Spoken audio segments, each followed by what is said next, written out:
Well,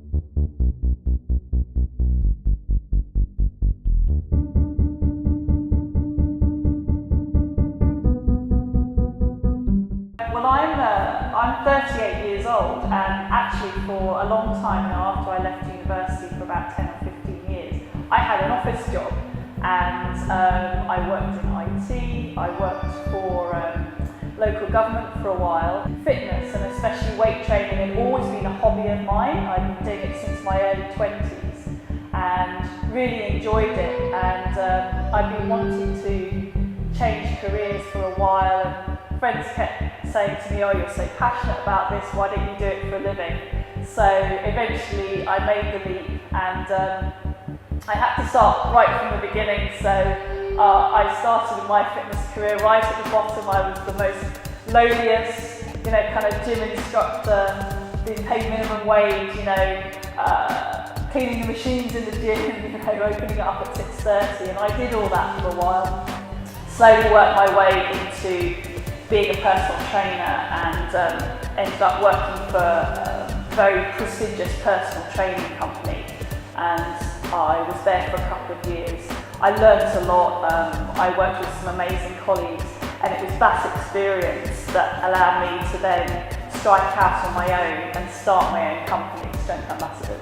I actually started Ladies Who Lift quite early on in my fitness career, because when I first started lifting properly, it was probably about 10 years ago, and I've been doing things like body pump, that I guess a lot of people are very familiar with, and I really felt there was something more.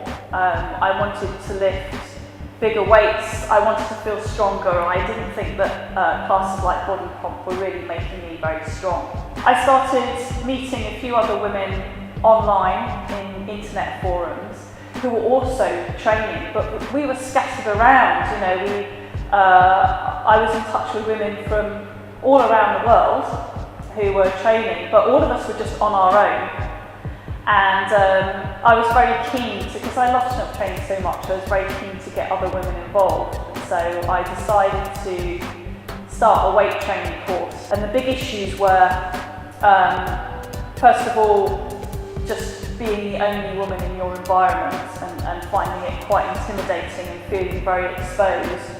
So I knew that I wanted to do a class that was for women and women only, so that women wouldn't feel like they were the only woman in the gym. There's quite a big age range, first of all. I get women from the early 20s all the way up to 50s and even 60s now.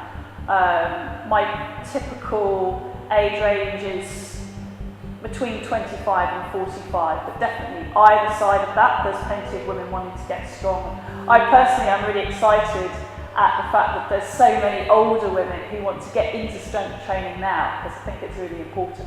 I get a lot of women coming to Ladies Who Lift who haven't done any, much sport or activity for years and years a lot of the time, and they're just picking up activity, and they're just picking up the gym again, and they're interested in getting strong and doing things properly. So I love the variety, actually. I think that's one of the real pleasures of teaching this course, is the variety of people I get to meet, and the variety of backgrounds and motivations as well.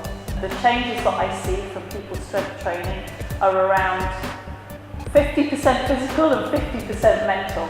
In other words, the mental or the psychological changes are as important and as significant as the physical changes.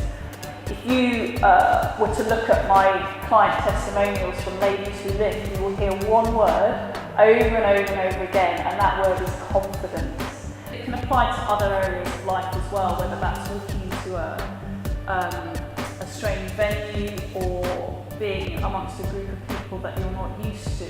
Having that kind of sense of self, calmness, sense of self-possession, feeling that you can, kind of handle yourself in a variety of situations, I think is quite important. And again, I think the experience of, going into the weights area of the gym, which is a pretty intimidating area, and being able to pick up a heavy weight, is kind of, if you can do that, you can pretty much go anywhere and do anything, So it opens up the world of possibilities.